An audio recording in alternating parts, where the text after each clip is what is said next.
Hai Sobat Prima, jumpa lagi bersama saya Sarcia di webinar series Indoprima Group.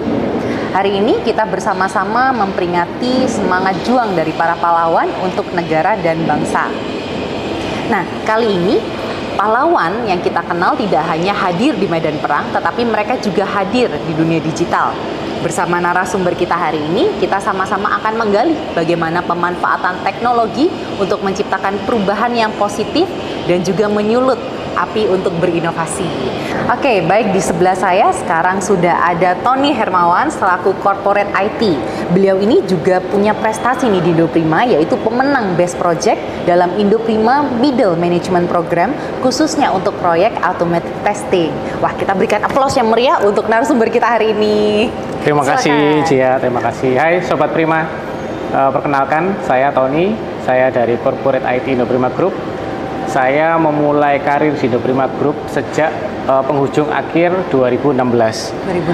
Ya, jadi saya masuk ke Indoprima dari posisi staff. Nah, kemudian semakin tahun saya semakin dipercaya untuk mengemban tugas-tugas yang lebih lagi, sehingga posisi saya saat ini adalah Corporate IT Assistant Manager. Wah, luar biasa. Nah, mungkin sebelum kita masuk lebih dalam gitu, mungkin boleh diceritain sedikit enggak, sekarang di tahun ini proyeknya apa aja sih yang sudah ditangani oleh IT? Ya, jadi untuk Corporate IT saat ini proyek kami ada di beberapa SBU karena memang kami mensupport ya dari SBU maupun departemen yang ada di SBU. Nah, tahun ini kita ada proyek di PT Indospring Tbk, kita juga ada proyek dengan Corporate HC tentunya. Lalu juga ada beberapa perusahaan lain gitu, Cia. Dan juga di corporate sendiri kita juga ada beberapa proyek gitu, enhancement. Total tahun ini ada berapa proyek yang harus dibuat? Yang tertulis di daftar pekerjaan saya saat ini mungkin sekitar 11 sampai 13 KPI gitu. Wah, itu ditangani oleh berapa orang tuh kalau di corporate IT? Ya, saya juga bersyukur karena memiliki tim ya yang support terhadap program kerja yang kita lakukan. Jadi saya membawai 4 orang saat ini. Jadi semua proyek itu kita kerjakan bersama-sama, kita gotong royong untuk bisa mendapatkan hasil yang maksimal. Oke, luar biasa. Aku mungkin bisa diceritain nggak sih, Ko? Tahun ini aja kan sudah ada belasan proyek. Tahun depan juga kayak saya dengar-dengar juga akan lebih banyak lagi proyek yang akan diterapkan di Indoprima ini. Apa sih, Ko, tantangan terbesar? Mungkin kita ngomongnya di tahun ini kali ya. Tantangan besar tahun ini untuk menerapkan apa ya, proses itu bisa lebih digital itu seperti apa? Ya, berbicara tentang tantangan itu ada 2 hal, Cia. Tidak hanya di tahun ini, tapi juga di tahun-tahun yang lalu, dan saya yakin juga mendatang juga akan seperti ini. Jadi ada 2 hal. Yang pertama itu dari sisi non-teknis ya. Dari sisi non-teknis ini permasalahannya adalah resistensi dari pengguna aplikasi gitu. Karena kita di sisi IT, jadi kita bergelut dengan aplikasi yang ada. Jadi resistensi itu terjadi karena mungkin pengguna ini sudah terbiasa ya dengan cara kerja yang lama, dengan proses SOP yang lama, seperti itu. Sedangkan saat ini dunia sudah berubah sama sekali. Kalau kita lihat 10-20 tahun yang lalu dengan apa yang ada sekarang, tentunya akan sangat berbeda. Gitu. Nah, itu dari segi non-teknis. Dari segi teknis, tantangan yang saya alami adalah cepatnya perkembangan teknologi, terutama yang ada di dunia luar ya, kalau kita lihat, itu tidak diimbangi dengan kemampuan kita untuk beradaptasi dengan teknologi baru tersebut. Karena apa? Karena memang kita memiliki resource yang terbatas. Nah, resource ini bisa jadi waktu, bisa jadi budget seperti itu ya, bisa jadi infrastruktur yang ada di Indonesia seperti itu, Cia. Betul, oke. Mungkin ada sedikit pertanyaan gini, kok.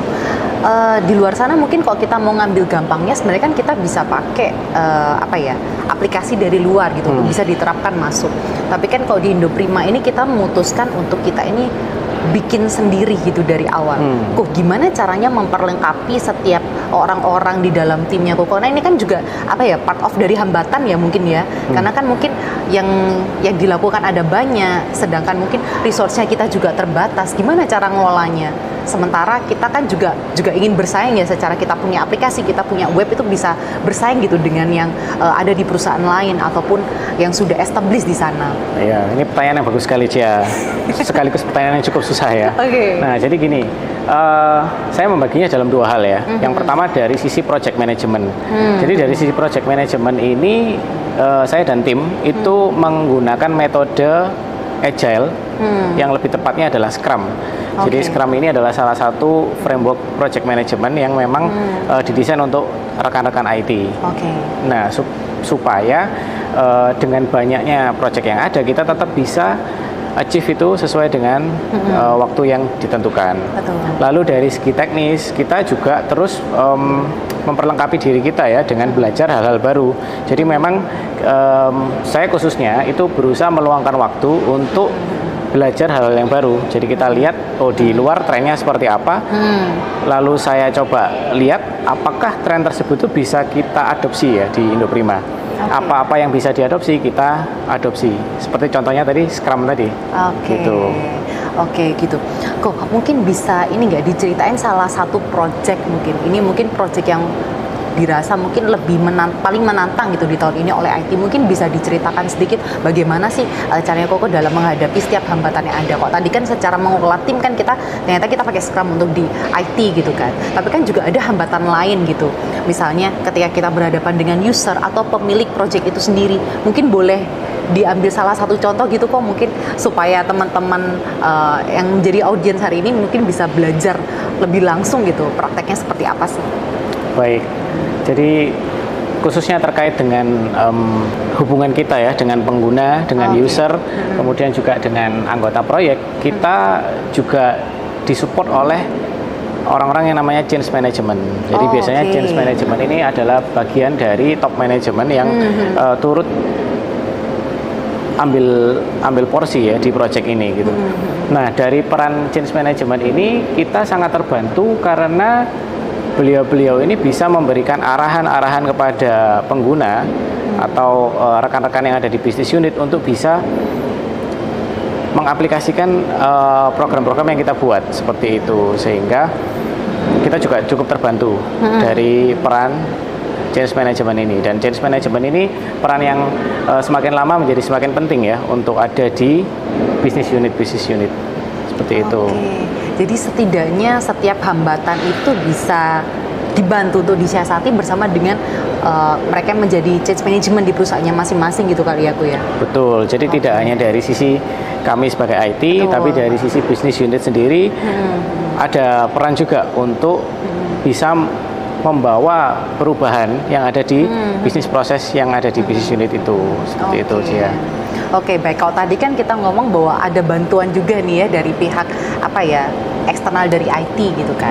Terus kan mungkin biasanya ada juga orang-orang atau user gitu yang langsung jumping ke IT kan untuk entah itu mengkritisi gitu kan, ataukah mungkin itu yang nggak mudeng-mudeng gitu. Nah, itu gimana cara Koko untuk menghadapi mereka? Apalagi kan mungkin user yang tadi sudah sempat dikatakan bahwa mungkin mereka belum terbiasa ya dengan proses yang ada. Bisa jadi mungkin dulu itu manual lebih enak pakai kertas, terus tiba-tiba di sistem kayak bingung gitu. Nah, gimana caranya ketika IT berhadapan langsung dengan user? Ya, jadi sebetulnya ketika user itu datang ke kita, kalau cara pandang saya adalah saya berterima kasih kepada user tersebut.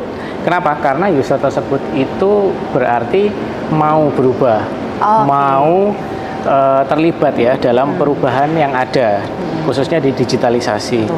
Nah, dengan adanya user yang bisa berinteraksi dengan kita, justru sebetulnya kita bisa lebih memahami apa sih sebetulnya kebutuhan user, apa sih cara-cara yang bisa membuat mereka itu lebih mudah dalam hal menggunakan aplikasi misalnya seperti itu, atau misalnya ada ide-ide baru ya dari mereka ya, bahkan yang kita tidak pikirkan sebelumnya gitu.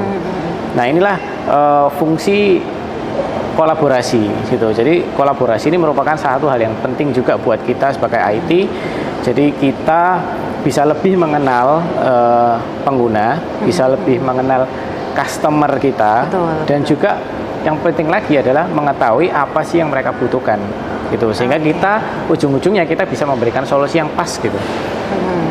Seperti itu Cia kira-kira. Oke, ada trik khusus nggak sih kok caranya untuk menggali kebutuhan user? Karena kadang kalau misalnya kita gitu kan, user tuh kan mungkin kayak kemauannya itu mungkin mereka belum benar-benar ngerti sama kemauan mereka. Jadi kadang mungkin harus dari pihak IT yang menggali sebenarnya apa sih keinginanmu yang paling mendasar itu apa, mau dibangun sistem seperti apa. Ada trik khusus nggak sih kok? Mungkin kan biasanya ya kok ya, kalau misalnya saya berhadapan sama teman-teman saya terus ketemu orang IT, itu seperti kita itu ada punya dua bahasa yang berbeda, terus bridgingnya susah. Nah, punya tips and trick nggak kok mungkin buat teman-teman di luar sana supaya bisa lebih paham gitu kan, apa sih yang diinginkan oleh customer gitu? Ya, jadi ada hal-hal itu yang memang membutuhkan jam terbang sih ya. Jadi seperti bagaimana kita bisa berkomunikasi ya, lintas departemen, lintas jabatan gitu ya, internal maupun eksternal. Nah ini adalah satu hal yang juga butuh jam terbang gitu. Tapi hal yang praktis yang mungkin rekan-rekan bisa pakai itu adalah seperti ini. Biasanya user itu menceritakan ketika kita melakukan tanya jawab gitu ya. Biasanya yang diceritakan user itu adalah hal-hal yang umum. Betul. Yang pasti terjadi, yang aman-aman aja gitu kan. Nah, kita harus coba menggali. Di sini adalah peran strategic thinking ya, atau critical thinking. Nah, ini kita coba berpikir kritis. Apa saja kemungkinan yang terjadi kalau misalnya ada hal-hal yang tidak diinginkan muncul seperti itu. Nah, kita harus bisa menangkap hal-hal tersebut. Gitu ya. Oke, berarti memang kita harus latihan terus-menerus ya untuk benar-benar bisa paham kira-kira orang itu butuhnya apa gitu ya. Betul. Kalau misalnya dari Koko sendiri, Koko gimana sih cara Koko untuk memperlengkapi apa ya kapasitas Koko juga? Karena kan mungkin tadi kan kita ngomong tentang jam terbang dan itu kan bukan sesuatu hal yang mudah, bukan suatu hal yang instan gitu. Kalau secara pribadinya Koko, bagaimana cara Koko untuk menyiasati hal itu supaya Koko ini bisa apa ya kasarannya lebih catch up gitu dengan teknologi yang ada, catch up dengan kebutuhan user. Itu gimana tuh Koko? Iya. Jadi biasanya saya ini suka baca berita aja ya, baca berita tidak hanya tentang teknologi, tentang keuangan, tentang apa yang terjadi di luar, politik pun bahkan saya juga mengikuti seperti itu. Nah, jadi dengan kita membaca berita atau kita melihat YouTube misalnya gitu ya, nah itu secara langsung kita punya pengetahuan tambahan, gitu kan, punya pengetahuan tambahan, apalagi yang tentang teknologi. Nah, sehingga harapannya kita sebagai IT ini yang orang yang pertama kali tahu tentang tren-tren terbaru di teknologi. Nah, sehingga ketika nanti ada rekan kita atau partner kerja kita atau misalnya atasan kita membicarakan terkait teknologi tersebut, kita sudah punya bekal nih. Oh iya, teknologi itu tentang ini, manfaatnya ini, apakah itu bisa diimplementasikan di pekerjaan kita sehari-hari. Itu triknya kalau dari saya aja. Oke, dan saya rasa mungkin Koko nih kayaknya serius banget gitu ya dengan hal itu, karena terbukti teman-teman ketika saya ngobrol gitu kan sama Koko dan tim gitu kan, itu apa ya, kadang saya nggak ngerti bahwa keinginan saya itu, dan tuh langsung bisa dibantu untuk dipetakan gitu kan, kira-kira keinginan user apa gitu. Jadi ini sekalian promosi gitu ya bahwa IT di Indo Prima ini luar biasa loh gitu kan. Tahun ini udah belasan, tahun depan ada berapa? Nanti tergantung atasan aja. Oh, siap. Nanti ditunggu tanggal mainnya gitu ya. Oke, tadi mungkin saya sudah tanya terkait dengan Koko pribadinya Koko sendiri, terus sudah mungkin bertanya terkait dengan timnya, bagaimana menghadapi di luar gitu kan. Tadi mungkin kacamatanya dari segi kita menghadapi tantangan, hambatan gitu. Mungkin sekarang kita beralih ke pertanyaan berikutnya gitu kok. Nah, bagaimanakah cara Koko untuk menginspirasi supaya teman-teman, mungkin khususnya karyawannya ada di Indo Prima ini, supaya kita ini bisa mengadopsi digitalisasi? Karena itu kan mungkin bukan hal yang mudah ketika kita pertama kali proses shifting ya, kasarannya dari manual ke digital. Bagaimana cara inspiring mereka? Ya, jadi untuk rekan-rekan yang saat ini sedang berusaha untuk beranjak ya ke sesuatu dari yang konvensional menjadi yang digital atau yang lebih modern, itu rekan-rekan tetap semangat ya kan, kemudian tetap stay curious ya, supaya rekan-rekan ini terus memiliki pemikiran yang terbuka terhadap perkembangan yang ada gitu. Namun jangan lupa juga rekan-rekan juga mesti kolaborasi ya dengan boleh departemen lain, boleh SBO lain, atau mungkin juga dengan corporate IT, supaya apa yang mungkin rekan-rekan belum tahu atau belum kepikiran sebelumnya itu bisa mendapat ide-ide yang segar dari rekan-rekan yang lain, seperti itu. Oke, baik. Lalu berikutnya kan kalau kita misalnya ngobrol suatu project gitu kan, project itu nggak mungkin kita kerjakan itu sendiri. Ada kalanya mungkin kalau misalnya di bagian kami gitu kan, ya udah kami mungkin bisa antara HC dan IT. Tapi ada mungkin teknologi tertentu yang itu yang melibatkan banyak pihak. Ada beberapa departemen di dalamnya. Nah itu bagaimana caranya untuk menginspirasi juga gitu kan, supaya semangat kolaborasi ini itu tetap terjaga. Karena kadang kan kalau misalnya kita ngomong tentang teknologi ada banyak kepentingan nih kok.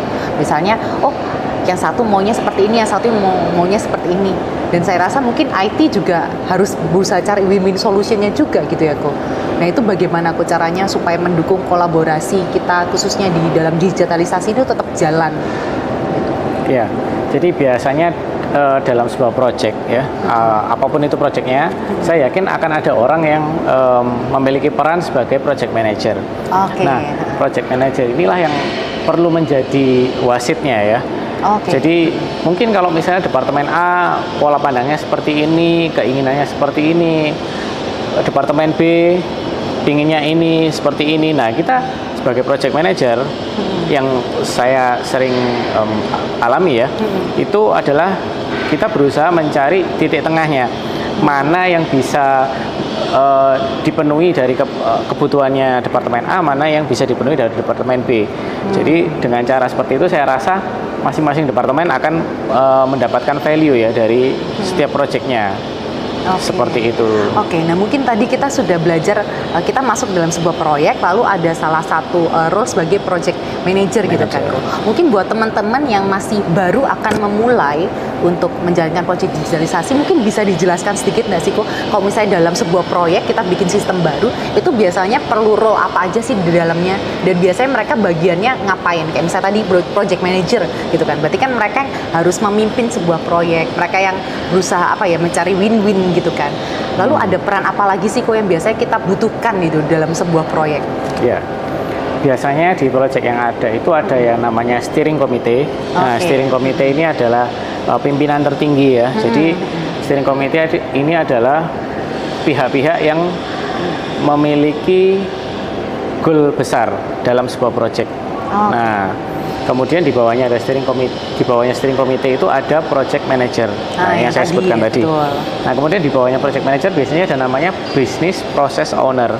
Nah, biasanya business process owner ini mewakili setiap departemen atau setiap fungsi yang terlibat di dalam proyek tersebut. Di bawahnya business process owner itu biasanya ada namanya key user. Nah, key user ini biasanya adalah orang-orang yang terjun langsung di lapangan. Yang ini operasionalnya ya? Betul, sebagai orang yang mengoperasikan aplikasi, misalnya kalau proyek tentang aplikasi.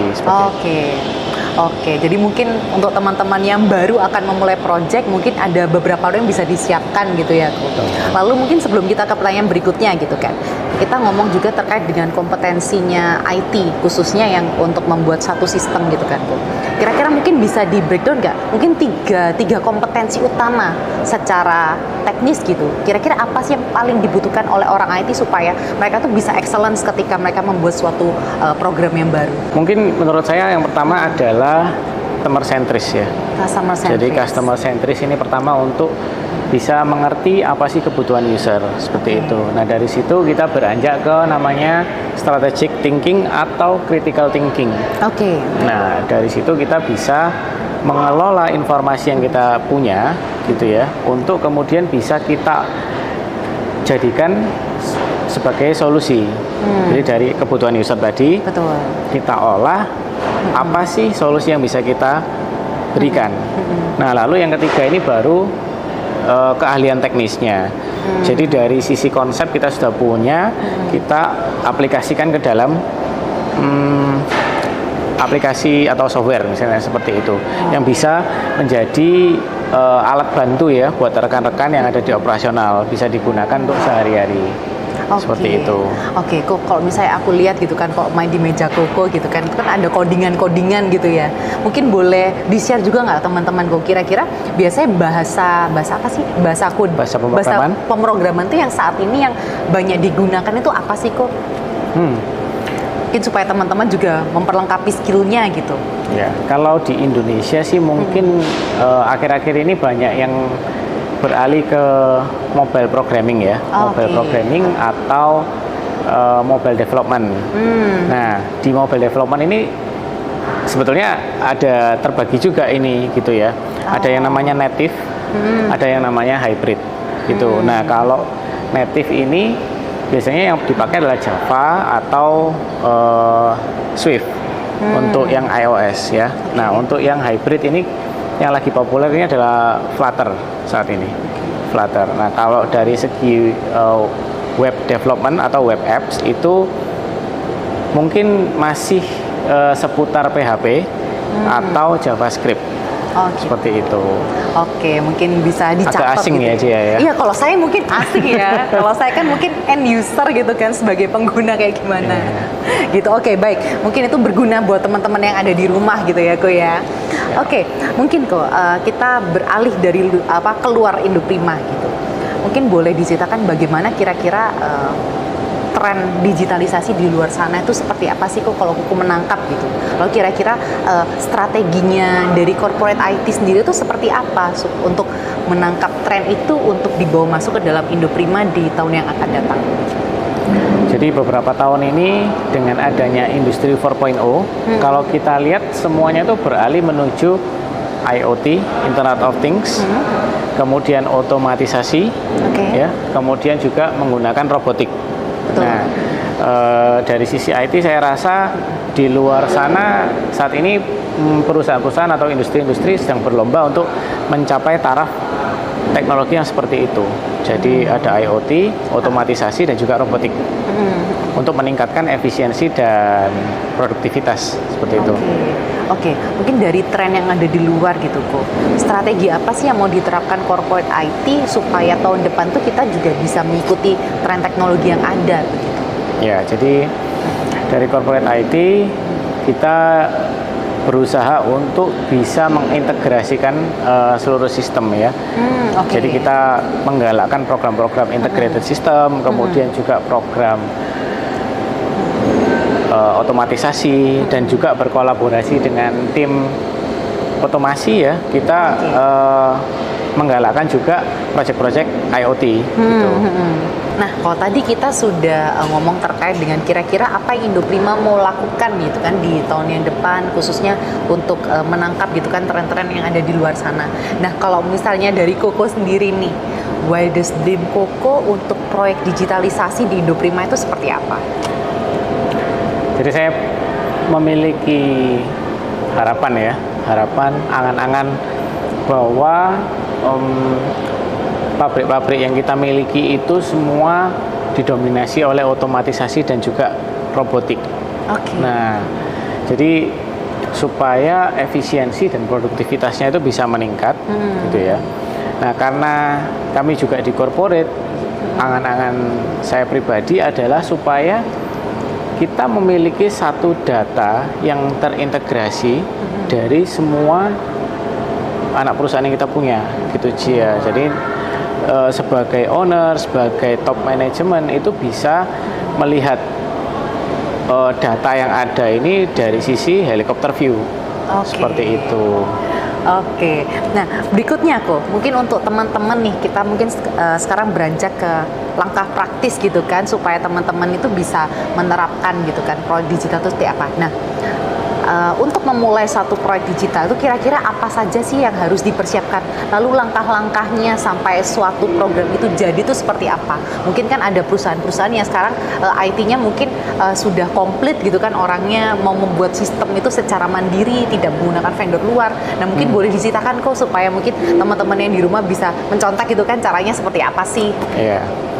Jadi untuk rekan-rekan yang sebagai pengguna ya, sebagai pengguna yang menginginkan adanya satu aplikasi gitu misalnya ya, itu silakan rekan-rekan menggali ya. Jadi kebutuhannya seperti apa sih dengan sedetail mungkin gitu. Jadi misalnya, oh saya butuh satu program untuk membantu saya menyelesaikan pekerjaan X dengan cepat.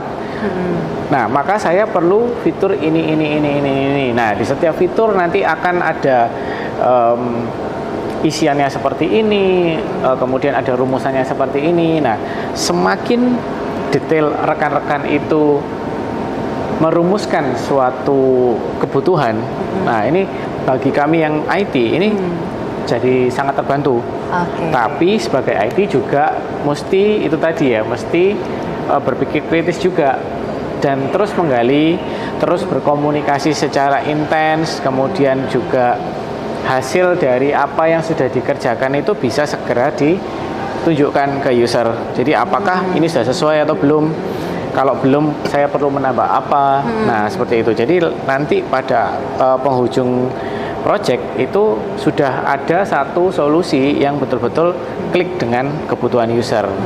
Gitu. Oke, mungkin kok untuk itu kan tadi mungkin langkah-langkah yang mungkin bisa diterapkan oleh teman-teman gitu kan. Jadi dari sisi user maka siapkan sedetailnya gitu kan. Contoh kayak misalnya kita gitu kan, ketika kita kerja bareng gitu, oh kita mau membuat satu program HRIS khusus gitu kan untuk Indoprima. Lalu kita sudah mulai merinci gitu ya, modul-modul apa saja yang kita butuhkan. Lalu per modul itu cara kerjanya seperti apa. Jadi kita sekalian desain blueprint gitu ya untuk hal itu gitu ya. Lalu kemudian kalau dari sisi IT juga proaktif gitu juga kali ya.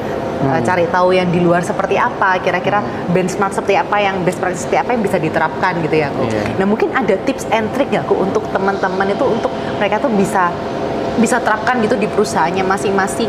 Mungkin kata-kata apa ya, kata-kata terakhir mungkin bagi teman-teman supaya mereka bisa menerapkannya itu dengan lebih efektif gitu kok. Seperti apa kok? Ya. Ini karena pesan terakhir ya. Betul. Jadi untuk Sobat Prima tetap semangat berinovasi dan jadilah agen perubahan untuk mengawal perusahaan Anda masing-masing menjadi market leader. Menjadi market leader menjadi gitu ya. Market leader. Tantangan luar biasa loh untuk menjadi market leader, apalagi untuk memimpin sebuah perubahan yang sifatnya masih baru. Kalau sekarang kan mungkin kalau di Indoprima ini kan kita mungkin sudah tinggal continue gitu ya Ko ya. Mungkin enggak lagi benar-benar manual banget, tapi sebenarnya kita beranjak apa ya, pembaruan sistem gitu ya. Upgrade gitu ya sifatnya. Oke, wah luar biasa ya Ko Tony, terima kasih gitu ya. Mungkin kita bisa belajar banyak hal gitu kan dari kacamata IT gitu kan. Kira-kira apa sih yang IT harus punya? Tadi kita sudah sedikit bahas terkait kira-kira kompetensi apa yang harus dimiliki oleh IT gitu ya ketika membangun sebuah sistem. Kita juga ada case-case terkait mungkin biasanya hambatan apa saja gitu ya yang dihadapi. Lalu bagaimana mengelola tim, tadi kan sudah ada satu tips gitu ya, bagaimana mengelola timnya supaya bisa benerin segitu banyak proyek gitu ya Ko ya. Project management. Betul, project management. Oke, baik, terima kasih Ko Tony atas sharingnya hari ini. Sama-sama. Gitu ya. Semoga webinar singkat kita kali ini bisa menginspirasi Bapak Ibu dan membantu Bapak Ibu untuk membangkitkan pahlawan digital di perusahaan Bapak Ibu masing-masing. Baik, saya Sarcia dan narasumber saya Tony. Kami pamit undur diri. Sebelumnya jangan lupa like dan subscribe channel Indoprima. Sampai jumpa di webinar series berikutnya.